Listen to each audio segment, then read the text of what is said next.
Meus amigos, nessa semana nós vamos entrevistar um criminalista, o Dr. Márcio Doniti. O Dr. Márcio Doniti é uma pessoa absolutamente identificada com problemas de ordem criminal, na área jurídica, evidentemente, e nós vamos conversar com ele sobre aspectos ligados, primeiro ao programa de televisão, que andou mexendo em alguns conceitos, né, do direito penal, e depois sobre os próprios conceitos de direito penal que estão modificados nessa área dos crimes, antigos crimes contra os costumes, hoje crimes contra a dignidade pessoal. Ok? Não deixe de comparecer, vai ser bom, hein?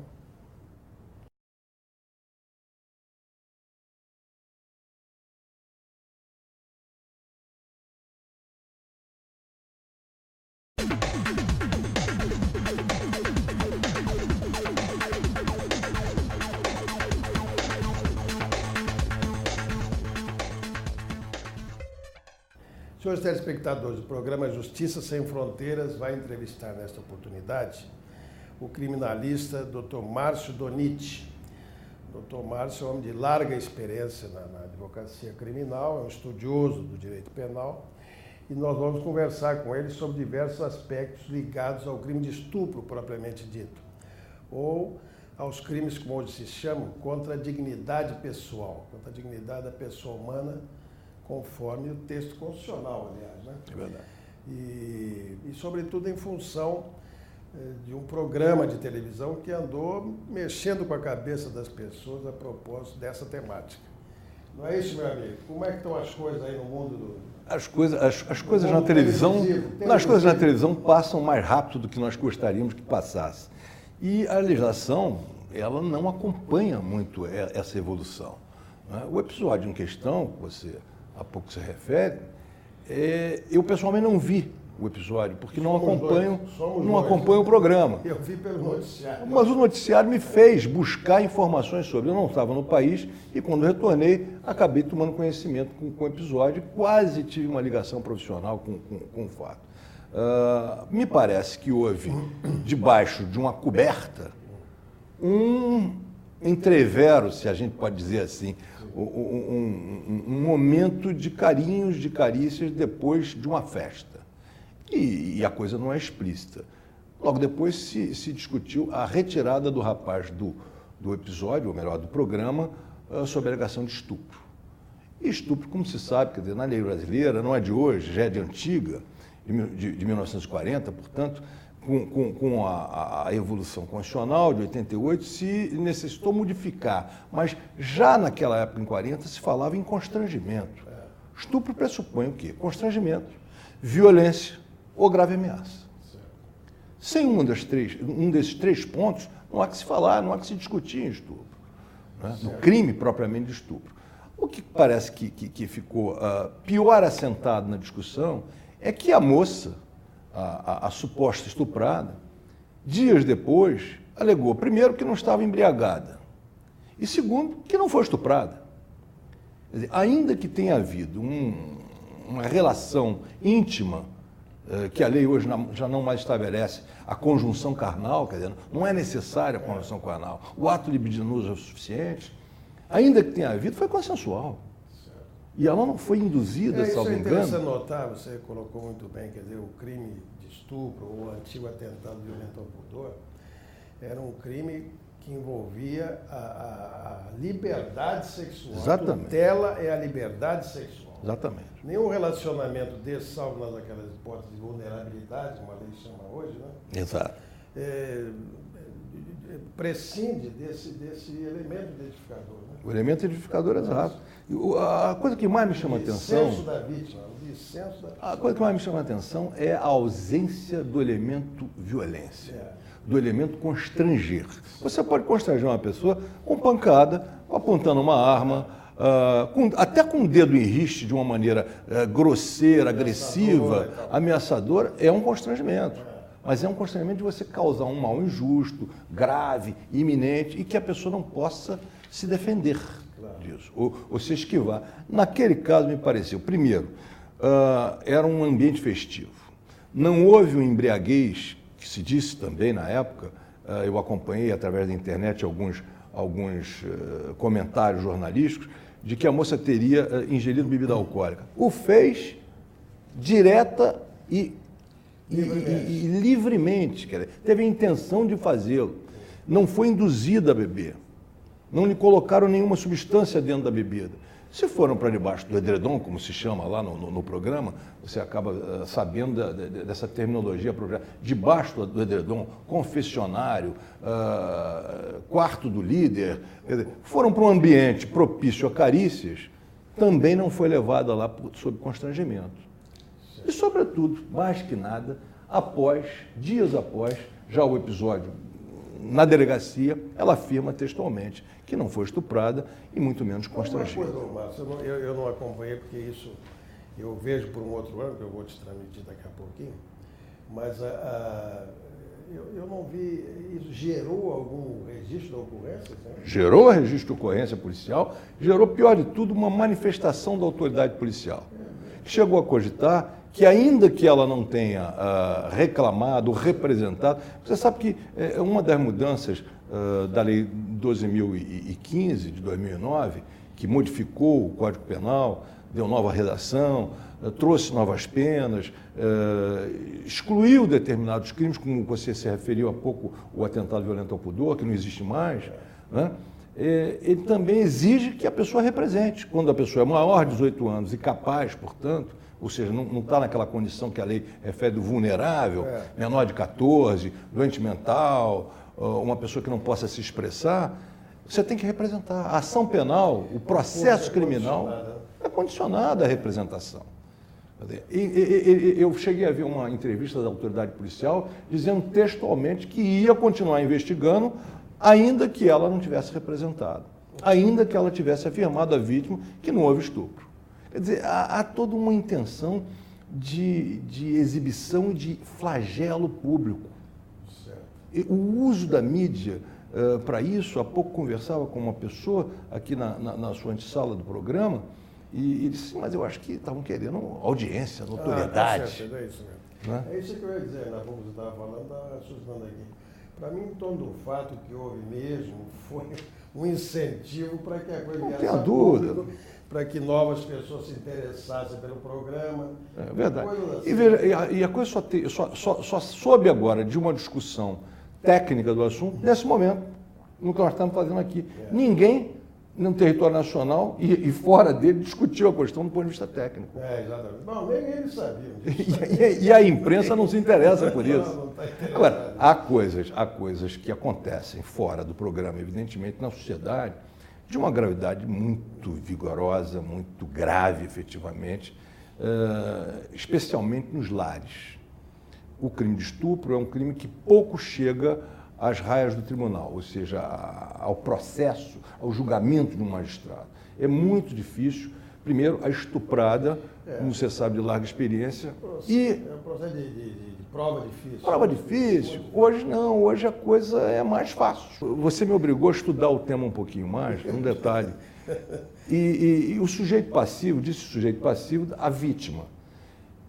Antigamente só podia ser estuprada a mulher, você se lembra disso? Claro. A lei exigia que fosse uma mulher e que o estupro fosse conformado na chamada conjunção carnal. Isso mesmo. Ô, Donete, vamos interromper momentaneamente essa nossa discussão, que está muito bonita.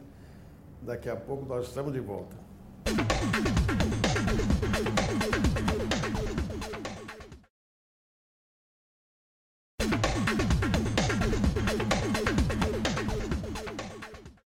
Muito bem, estamos de volta, o programa Justiça Sem Fronteiras, entrevistando o criminalista Dr. Márcio Doniti sobre aspectos ligados ao crime de estupro e, eventualmente, a divulgação que se fez da matéria em função de um programa de televisão, não é? Muito bem. Mas, Doniti, eu ia te dizer o seguinte, algumas questões, eu achei, honestamente, não sei qual é a tua opinião, mas eu achei que essa modificação não tinha sentido nenhum, não é? Fazer um tipo só e acabar com o tipo de atentado, não sei se houve vantagem. Eu acho que houve, como tudo na vida, há o lado vantajoso e desvantajoso. Na hipótese dessa modificação do crime de estupro, eu acho que foi importante, porque, como nós dizíamos antigamente, só a vítima tinha que ser mulher. Sim. Né? Aí a conjunção tinha que ser carnal, ou seja, penetração. Tinha que haver aquele princípio de coito vagíneo. Fora disso, não havia estupro. Hoje não, a lei não faz mais diferença. A vítima pode ser homem, mulher, homem gay, mulher gay, não há a menor distinção. E curiosamente, você sabe que eu tenho notado, o muito que se tem chegado às delegacias são queixas de estupro contra homens. Sim. E as autoridades policiais se recusam, às vezes, a registrar isso como estupro. Sim. Preferem outro tipo de delito. Preferem uma lesão corporal, tentam buscar um tipo de lesão ou uma ameaça, mas não querem colocar o homem como vítima do estupro, cujo espírito da lei é esse. Desidentificar o sexo. Mas você sabe por quê? Porque isso aí, tecnicamente, não tenho dúvida. Agora, culturalmente também é culturalmente assim. é verdade. Também você se recorda, dentro dos crimes, os chamados crimes sexuais antigamente, você tinha um crime cuja vítima só podia ser mulher honesta. Exatamente, mulher honesta. O pressuposto era ser honesta. E eu me indagava desde os bancos da faculdade, o que é uma mulher honesta? Um dia me indaguei meu pai, um velho advogado, disse assim, a sua mãe é uma mulher honesta. Aí, anos depois eu cogitei com ele mesmo, quer dizer que a prostituta não é abraçada pela lei, a lei não a protege porque ela é desonesta, porque o trabalho dela é desonesto. Mas uma coisa, a própria prostituta podia ser, e pode ser, continua podendo ser, sujeito passivo do crime de estupro. Do crime de estupro, certamente. Porque se trata, isso é que eu gosto, eu fui professor há muitos anos também, eu acho o seguinte, é preciso conscientizar que o crime de estupro, os crimes contra os costumes, de uma maneira geral, não são crimes que vedem a prática sexual. São crimes que vedam obter essa prática através da violência. É verdade. O constrangimento, isso sim, isso é estupro. Pegando a sua deixa, que é muito importante, hoje o crime de estupro também preconiza atos libidinosos ou uma relação diversa da conjunção carnal. Quer dizer, se admite hoje, além da conjunção carnal, outros tipos de sexo. Né? Então, mas o que eu acho que, para mim, eu não gosto disso, sabe? Eu fui juiz toda a vida, não é um negócio de mudar a lei. No Brasil muda a lei de 15 dias, é um negócio da... Porque a figura do atentado violento ao pudor contemplava todas essas hipóteses. Bastante. E o que é, para mim, o que é mais chocante é que a pena era exatamente a mesma. Mas o sujeito passivo tinha que ser homem. Pois eu estou dizendo. A mulher não podia ser violentada. Unificaram o conceito apenas por um prurido, mas da Constituição, diz que é contra a dignidade pessoal. Né? Você sabe o que acontece? É uma crítica que hoje em dia se faz no mundo inteiro. É o excesso de regulamentação. Você começa a regulamentar minúcias. São filigranas que se regulamentam. Ao invés de descomplicar, como é no caso do direito americano, direito consuetudinário, direito inglês, por exemplo, você tem um tema, quer dizer, um caso ocorrido no século XIX, por exemplo, e esse caso serve de paradigma para as condutas aplicáveis hoje. O que evolui? Costumes.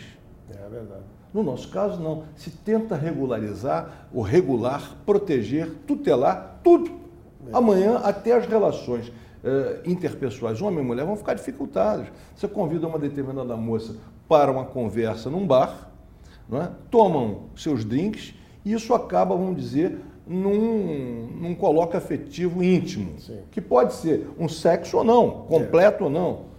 E se amanhã ela disser, não, eu fui induzida a beber com você, porque você queria me levar para a cama, estou eu aqui em palpos de aranha podendo responder uma ação penal, porque a regulamentação permite isso. É verdade. Outro aspecto interessante, Márcio, que eu queria te colocar, para trocar umas ideias sobre isso, e sobre a classificação do estupro como crime hediondo.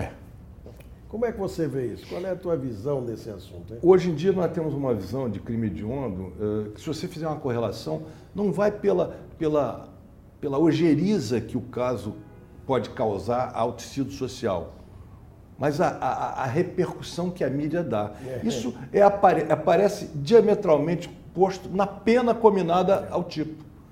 É hediondo um crime cuja pena é muito alta. Por exemplo, quando você tem aqui o agravamento do estupro pelo resultado lesão corporal, além do sexo, você tem lesão corporal, a mulher foi espancada, a pena se agrava. Muito. Se o resultado for morte, então, a pena é igual ao homicídio qualificadíssimo. Ela começa com 12 e vai a 30 anos.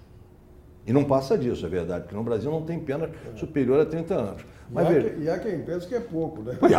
Não, se quer, hoje em dia, ano eleitoral, daqui a pouco nós vamos ter 300 políticos pedindo a pena de morte, como se fosse remédio para tudo isso. Já ouvi dizer, até em Portugal mesmo, pena de castração para estuprador. Você deve ter ouvido falar isso a vida inteira como magistrado, que foi pena de castração. Não, e para alguns, esterilização. Mas isso satisfaz a mídia. Plebe. A mídia que incentiva a plebe. Quando a gente fala nisso, eu fico pensando nos antigos tempos romanos, em que você tinha que satisfazer, dar circo para acalmar a plebe. Você perguntar para uma pessoa qualquer do povo que não tem a formação técnica se aquela pena é adequada para um determinado caso, não, isso é muito pouco, isso é uma vergonha. E ninguém se coloca. A justiça é uma vergonha. É verdade, e ninguém se coloca na condição de réu. Muito embora cada um dos senhores e senhoras, do momento que acorda ao momento que vai dormir, dificilmente não comete um delito. E eu, quando comecei a minha vida, o Elis Figueiredo, você conheceu o Elis Remídio Figueiredo, sim. O Elis dizia assim para mim, Carpena, o que não é crime é contravenção. E realmente o que não é crime está na lei de contravenção. É uma realidade. É uma coisa impressionante. É um fato. Mas o povo não quer saber disso, quer saber de grandes penas. É verdade. E o legislador vai atrás disso. Bom, é para punir, então vamos aumentar a pena. É da nossa formação cultural. É da nossa formação cultural. A coisa melhora um pouco, não na Europa, mas aqui na colônia, né? Quando as pessoas de classes não escravos e não índios começaram a cometer crimes.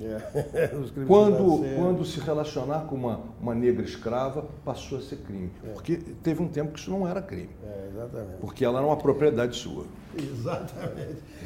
Muito bem, vamos continuar conversando, doutor Márcio Donizete, esse programa tão interessante. Para mim, tudo que é matéria penal, eu fico logo entusiasmado. Assanhado.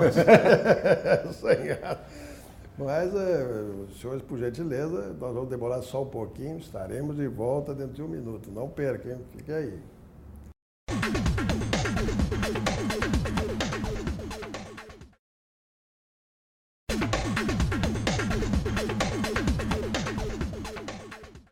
Muito bem, estamos de volta. Programa Justiça Sem Fronteiras, entrevistando o criminalista Márcio Donizete. Muito bem, Márcio, me diga agora, essa lei, que eu já te falei que eu não sou muito simpático. A 12.015 de 2009. Mas ela trouxe umas questões interessantes, muito interessantes. A primeira é que não há mais virgindade da mulher, né? A mulher não é mais virgem. Ela existe fisicamente, legalmente ela não é mais considerada. Não há mais virgindade, isso é um passo importante. É verdade. Não há mais virgindade, é um conceito, né? Se perdeu no tempo. É um fato. E a outra é essa, quer dizer, eu acho que a mulher não é mais o lado frágil dessa relação. Não é mais. Não é mais. Felizmente não é mais. Porque nós homens tínhamos várias responsabilidades jurídicas que não temos só mais agora. Não é mais só nossa a possibilidade do cometimento de delitos. Porque não era raro você ver um delito de estupro dentro das famílias, ou seja, o pai estuprando os próprios filhos. Isso é muito comum no interior. A crônica judiciária é comum nisso. Muito com o concurso da mãe. É verdade. Que não queria perder aquele homem. Permitia que ele fizesse sexo. Às vezes não tanto com a filha, mas uma enteada, uma sobrinha de criação. Coisas assim. Agora, quando ela se transformava, na hipótese da lei antiga, que eu digo, em coautora do crime de estupro. Coautora do crime de estupro, que não era admitido, porque a lei não admitia mulheres cometendo um crime de estupro. Mas você chamou a atenção uma coisa curiosa. Você sabe que eu estava vendo as modificações que as leis penais passaram nos últimos anos, e nós vamos verificar que o ex-presidente Lula se tornou um dos maiores legisladores penais da história da República. Ele reformou. Eles fizeram coisas terríveis. Você quer ver? Deixa eu falar nisso que está aqui na minha. Aquela história de acabar com a prescrição retroativa. Isso é lamentável. Mas não é lamentável, só aquilo é de uma estupidez que vai me desculpar. Muito interessante. Por que eu estou dizendo isso? Porque aquela hipótese ela surgiu de um trabalho jurisprudencial enorme. De repente veio o legislador... Reiteradas decisões. De repente veio o legislador, não, isso não presta. Acabou. De uma pena. Agora, você vê as incongruências, as redações da lei. Se você pegar a redação dessa lei de 2015, que modificou o Código Penal, ela se choca com o Estatuto do Idoso do Adolescente. Tranquilamente. Por exemplo, o Estatuto do Adolescente diz que é adolescente a partir de 12 anos. Sim. De 12 aos 18, a criança deixa de ser criança, passa a ser adolescente e tem até um outro tratamento na lei. Já o Código Penal, com essa lei nova, torna vulnerável qualquer um abaixo de 14. É a vulnerabilidade, é isso mesmo. É uma questão discutível. Quer dizer, as redações do próprio português, da língua pátria, são ruins. Não, mas você sabe o que é também o seguinte, quando você vai, na hipótese, o Código de Hungria, o Código de 40, não vai fazer um monumento dessa natureza, você coloca aquilo ao debate público, né, das pessoas interessadas, dos órgãos técnicos. É verdade. Mas quando é uma leizinha isolada, ninguém toma conhecimento daquilo. Você só não. vê a publicação. É verdade. Acabou isso, acabou aquilo. Foi a sanção do presidente da República e, de repente, a sociedade...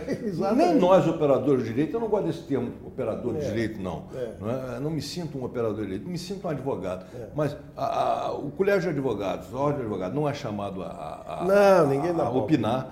A magistratura não é. O Ministério Público não é. Ninguém. Vai a um congresso não raro, despreparadíssimo. Não tenha dúvida. Diga-se de passagem. Você já teve a oportunidade de ver, só de curiosidade, uma sessão da Comissão de Legislação, por exemplo? Comissão de Constituição e Justiça. Constituição e Justiça. Eu não posso ver porque fico deprimido. Não, aquilo é uma coisa terrível. Ninguém tem nada a acrescentar ao que está discutindo ali. Nada. Normalmente está vazio, o plenário vazio, a não ser quando é badalado politicamente. É verdade. Não tem ninguém ali, o cara prova aqui. Mas os temas corriqueiros da sociedade, como esse, por exemplo, eu acho que esse tema que nós estamos discutindo hoje, talvez não para agora, mas mais adiante, ele vai se tornar um tema revolucionário.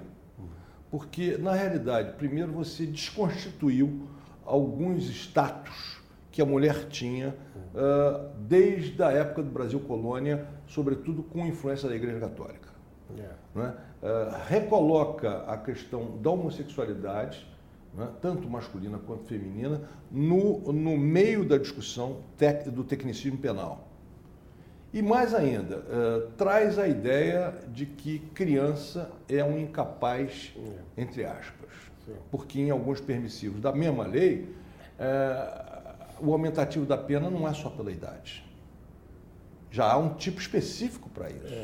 Próprio. Há um tipo próprio. Antigamente você tinha um detalhamentozinho lá, técnico. Agora não. Agora você tem uma norma cogente e específica. É verdade. Um preceito próprio. Mas nós que trabalhamos cada um na sua trincheira nesse mundo, né? A gente fica... Eu sempre abominei isso, né? Cada dia uma lei diferente. Quando você está com as ideias todas cristalizadas, organizadas, está vendo uma lei, não é nada disso, agora é outra coisa. Mas você sabe que nós vamos ter que nos acostumar, porque a coisa está avançando muito rapidamente, doutor Capela. Nós temos aqui, hoje, uma desregulamentação sobre a informática. Não, isso ela está entrando vazio. pesado. Isso é um vazio, né? Você vai ter que ter agora Twitter, Facebook, redes sociais informatizadas, YouTube, que você estava me falando há pouco, que esse programa vai para o YouTube. Eu gostei de você dizer isso, que eu quero anunciar aqui para os nossos telespectadores que nós estamos entrando nas redes sociais. Pois é. Quem terá o direito de censurar isso? Porque, de alguma maneira, existe a censura na internet. Os poderes públicos, daqui a pouco, estarão interferindo. Como? É verdade. De que forma? Isso é não há lei. Então, vamos ter leis aí. Outra coisa, quem é o responsável por muitas dessas situações? Ninguém sabe. Não há responsável. Há irresponsáveis. Há irresponsáveis há muitos. Né? Muito bem, estamos chegando ao final. E eu quero agradecer muito, especialmente, a presença entre nós, doutor Márcio Doniti. Foi um grande amigo do seu pai, que era tão brilhante ou mais brilhante que ele, como advogado. Certamente era mais brilhante. Em homenagem a ele, a gente pode dizer isso. Não tenha dúvida. Então, é uma grande alegria tê-lo aqui conosco, no interesse dos senhores telespectadores, e dizer que aqui estamos à sua disposição. Foi um prazer passar qualquer outra lei que venha desse tipo. Foi um prazer passar de telespectador para protagonista desse programa. Muito obrigado. Muito obrigado. Muito bem. Fale conosco em www.justiçasemfronteiras.com.br, justiça sem cedilha. Hein? Sobre isso, o doutor Juliano Almeida, me faz a seguinte pergunta. Desembargador, por que os reality shows têm tanta audiência? Olha, meu filho, isso aqui para te responder tinha que ser uma meia dúzia de programas. Porque o ser humano anda atrás disso, né? Dessa bisbilhotice, dessas coisas anormais, não é? Panis et circenses. Ninguém quer ver uma coisa normal, você beijou a mulher, foi lá para não sei para onde, para fazer mais carinho. Ninguém quer saber disso. Quer saber que a gente deu uma surra da mulher, por aí afora. E que a mulher é lésbica e o homem não sei o quê. Isso faz parte da natureza humana. É do gênero humano. É do gênero humano. E outra coisa, hein? Isso é muito importante dizer. Não é só no Brasil, não, meu amigo. Isso é no mundo inteiro. Aliás, isso é um modelo, né, externo. Inglês. Não é um modelo nacional, graças a Deus, né? Muito bem, a mente que se abre a uma nova ideia jamais voltará ao seu tamanho original. Albert Einstein. Muito obrigado e até uma próxima vez.